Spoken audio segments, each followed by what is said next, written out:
பார்க்கணுங்க மேடம். வணக்கம் ஐயா, எங்கேருந்து பேசுகிறீங்க? ஈரோடு மாவட்டத்தில் இருந்துங்க மேடம். யாருக்காக ஐயா பார்க்க போகிறீங்க? என் மகனுக்கு பையனுக்காகுங்க. அவங்க பெயர் சொல்லுங்கள். ராமகிருஷ்ணனுங்க. அவங்க பிறந்த தேதி சொல்லுங்க ஐயா.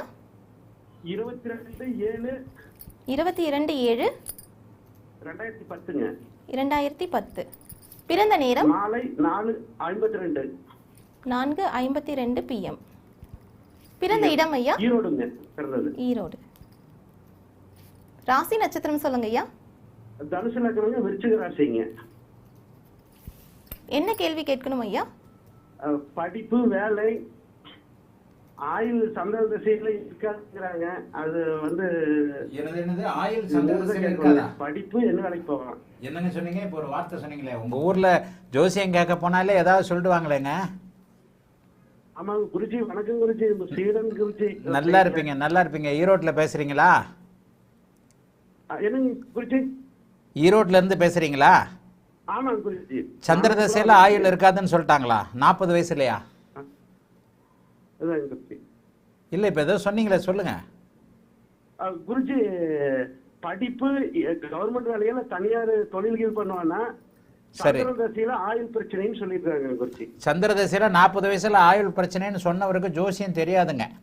சந்திரன் வந்து 8 நீச்சமாக இருக்கிறார்ன்றதை மட்டும் எடுத்துக்க கூடாதுங்க. 8 நீச்சமாக இருந்தாலும் கூட அவர் வந்து அங்கே வளர்பிறை சந்திரனாக பௌர்ணமியை நோக்கி போய்கிட்டு இருக்கிறாருங்க. இன்னும் ஒரு 4 நாள்ல பௌர்ணமி ஆயிடுவாருங்க. இந்த சேலம் ஈரோடு பக்கம் போனீங்கன்னாலே அவர் செத்து போவார், இவர் செத்து போவார், 3 மாசத்துல செத்து போவார், இப்படி தாங்க பலன்கள் வர்றதா கம்ப்ளைண்ட் வருது. இப்படி தாங்க சொல்றாங்க. அதுதான் உண்மை.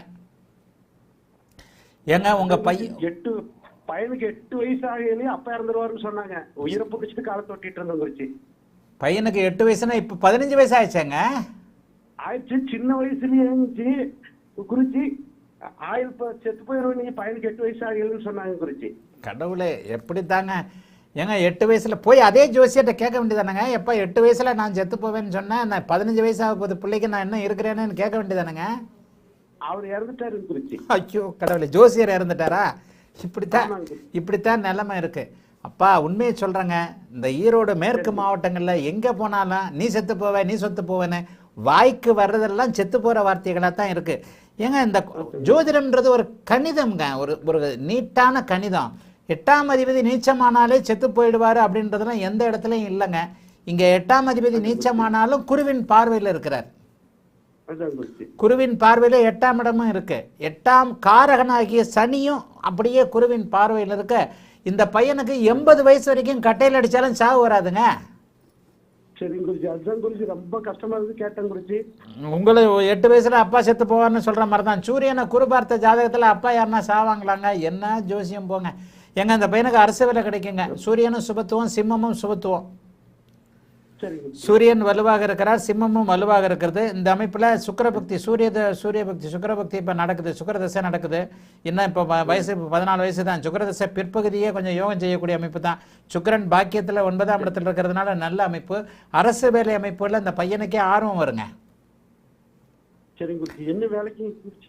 அரசு இப்ப இதுல வந்து செவ்வாய் சம்பந்தப்பட்ட, சனி சம்பந்தப்பட்ட அமைப்புகள் தான் நல்லா இருக்கு. எல்லா கிரகங்களும் சுபத்துவமா இருந்தா எந்த வேலைன்றதை கணிக்கிறதே கஷ்டம் இந்த மாதிரி லைவ்ல. அதாவது சூரியன் புதன் குருவின் பார்வையில் இருக்க, செவ்வாய் சனி குருவின் பார்வையில் இருக்க, சந்திரன் குருவின் பார்வையில் இருக்க, கிட்டத்தட்ட எல்லா கிரகமும் சுபத்துவமா இருக்கு. அரசு வேலை கிடைக்கும்ன்றதான் சொல்ல முடியுது. ஏதாவது படிக்க வைங்க, என்ன படிக்க வச்சாலும் இவர் நல்லா படிப்பார். 10ல் செவ்வாய் திக்பலமாக இருக்கிறது மிகப்பெரிய யோகம். ஆக இந்த அமைப்புல அரசு வேலை சார்ந்த அமைப்புல அதிகாரம் உள்ள அரசு வேலை தான் இல்லை, அரசியல்வாதியாக இருக்கிறதுக்கான அமைப்பும் இருக்கு. சிம்மத்தில் சுக்கிரன் அமர்ந்து சூரியன் அங்கே குருவின் பார்வையில் இருக்க, அடுத்தடுத்து வரக்கூடிய சூரிய தசை சந்திர தசை 40 வயசுல இருந்து ரொம்ப டாப்பா இருக்குது. புதன் கேது 33 வயசுக்கு பிறகு வரக்கூடிய சூரிய தசை மிகப்பெரிய யோக தசை. சூரிய தசையும் சந்திர தசையும் குருவின் பார்வையில் இருக்கிறனால நல்ல பலன்களை செய்யும். ஆகவே இந்த பையன் ரொம்ப நல்லா இருப்பாருங்க. அதிகாரம் உள்ள பதவியில் இருப்பாரு. படிக்க வைங்க. என்ன படித்தாலும் சரிதான். இந்த மாதிரி ஜாதகத்துக்கு என்ன படிப்பாருலாம் கொஞ்சம் உள்ள நுட்பமாக போய் சொல்ல வேண்டிய அமைப்புகள். நான் சொன்ன மாதிரி 5 கிரகம் குருவின் பார்வையில் இருக்கு. சரிங்களா? அதனால நல்லா படிப்பார். என்னங்க லக்னம் கெட்டு போச்சு இல்லைங்க. ராகு இருந்து செவ்வாய் பார்வை. சரிங்க, லக்னம் ராகு இருக்கு, செவ்வாய் பார்வை இருக்கு. குரு ஆட்சியா தானே இருக்கிறாரு. ராசியும் சுபத்துவமா இருக்கு, குரு ஆட்சியாத்தன, லக்னம் கெட்டு போச்சு உண்மைதான். உங்க பையன் பிரதமர் கிடையாதே, சிஎம் கிடையாதே, இதாதாங்க. அதிகாரம் உள்ளவர்னு சொன்னேன். இப்ப லக்னமும் சுபத்துவமா இருந்தா பிரதமர் தான், சிஎம் தான். லக்னம் வலுவிழந்து போயிருக்கிறது. ஆனா அதுக்கு இணையாக லக்னாதிபதி ஆட்சியாக இருக்கிறார் இல்லையா? ஆமாங்க குருஜி. ஏங்க உங்களுக்கே அது ஜோசியம் செவ்வாய் புரியுது. ரெண்டும் பார்க்குதுங்க. இந்த லக்னம் கெட்டு போச்சுன்னு சொல்றதுக்கு நான் சொல்லக்கூடிய சுபத்துவ பாபத்துவ அமைப்புகள் தெரிஞ்சிருக்கணுமே. உங்களுக்கே ஜோசியம் தெரியுதுல, அப்ப நீங்க இந்த வார்த்தையை சொல்லலாமா? 8 வயசுல அப்பா செத்து போவார்னு சொன்னாருன்ட்டு. ஆ? என்ன பண்றது, பயந்தாங்க. நாம கடை குத்தி தாங்க குருஜி. சரி சரி,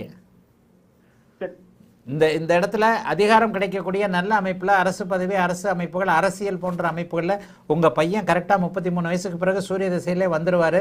சுக்கிர திசையுடைய பிற்பகுதியே நல்ல யோக அமைப்பு. 5 கிரகங்கள் வலுத்த குருவின் பார்வை. வலுத்த குருவின் பார்வைனா ஆட்சி பெற்ற குருவின் பார்வை, கேந்திர பலம் பெற்ற குருவின் பார்வையில சுபத்துவமாக சூரியனும் சந்திரனும் வலுவாக இருக்கக்கூடிய அமைப்புல அம்மாவும் அப்பாவுமே தீர்க்காயில இருப்பீங்க. வாழ்த்துக்கள், நல்லா இருப்பீங்க. அழைத்ததற்கு நன்றி ஐயா. வணக்கம் குருஜி. நேரம் வணக்கம்.